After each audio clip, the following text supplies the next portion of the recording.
সবকিছু আপনারা আপনাদের মন মতো করবেন, ইসলাম বিষয়েও আপনারা আলেম সমাজের মতামতের তোয়াক্কা করবেন না।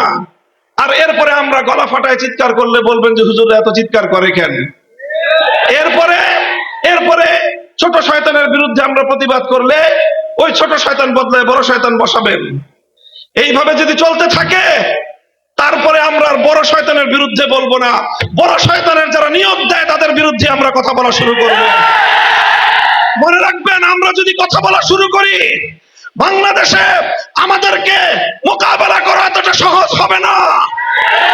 কারণ আমরা যতটা সহজে আল্লাহর দ্বীনের জন্য রক্ত দিতে পারি আর কেউ এতটা সহজে রক্ত দিতে পারে না। আমরা রক্ত দিয়ে শাপলা চত্বর রঞ্জিত করেছি, আমরা রক্ত দিয়ে হাটহাজারী রঞ্জিত করেছি, আমরা রক্ত দিয়ে শহীদ বাড়িয়ে তৈরি করেছি।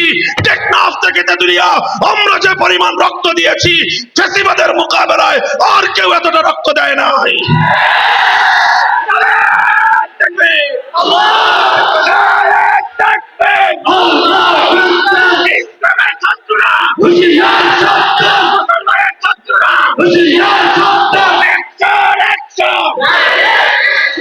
ইসলাম কেন্দ্রিক সমস্যাগুলো সমাধানের জন্য যদি রক্ত দেওয়াই হয় একমাত্র পথ, মনে রাখবেন আমাদের কাছে এত রক্ত আছে, রক্ত নিয়ে আপনাদের পিপাসা নিবারণ হবে না।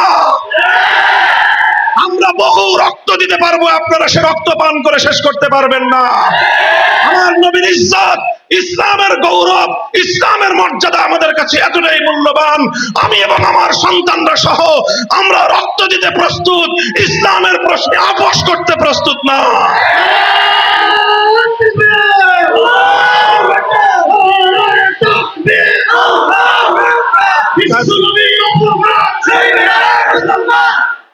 আমাদের খুব বিনীত অনুরোধ থাকবে, নিবেদন থাকবে, শিক্ষা ব্যবস্থা হোক, আইন সংস্কারের ক্ষেত্রে হোক, বিশেষ করে এই দুটো জায়গার কথা আমি উল্লেখ করলাম। শিক্ষা কমিশন এবং আইন সংস্কার কমিশন, আপনারা যাই করবেন ইসলামের নামে ইসলামিক স্কলার হিসেবে একজন ব্যক্তিকে আপনারা সেখানে সিলেক্ট করবেন যে লোকটা নবীর হাদিস অস্বীকারী। এই ধরনের তামাশা আমাদের সাথে করবেন? আপনারা কি মনে করতেছেন যে তামাশা করে আমাদেরকে আপনারা লাজবাব করে দিবেন? মনে রেখেন, আমাদের পিঠ যদি দেয়ালে ঠেকে যায় তখন আমরা যে প্রতিক্রিয়া দেখাবো ওই প্রতিক্রিয়া সামাল দেওয়ার শক্তি না বাংলাদেশের আছে, না ভারতের আছে, না আমেরিকার আছে।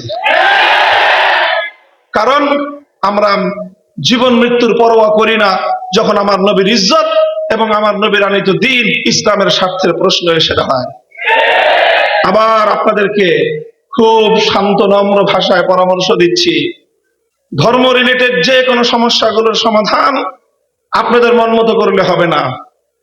আপনাদের মাঝে আমাদের প্রতিনিধি আফম খালিদ হোসেন সাহেব আছেন, ওনার কাছ থেকে প্রত্যেকটি ধর্মীয় বিষয়ে পরামর্শ নিয়ে আলেম সমাজ রয়েছে, হেফাজতে ইসলাম রয়েছে, অন্যান্য ইসলামিক মহলগুলো রয়েছে, তাদের কাছ থেকে জিজ্ঞাসা করেন।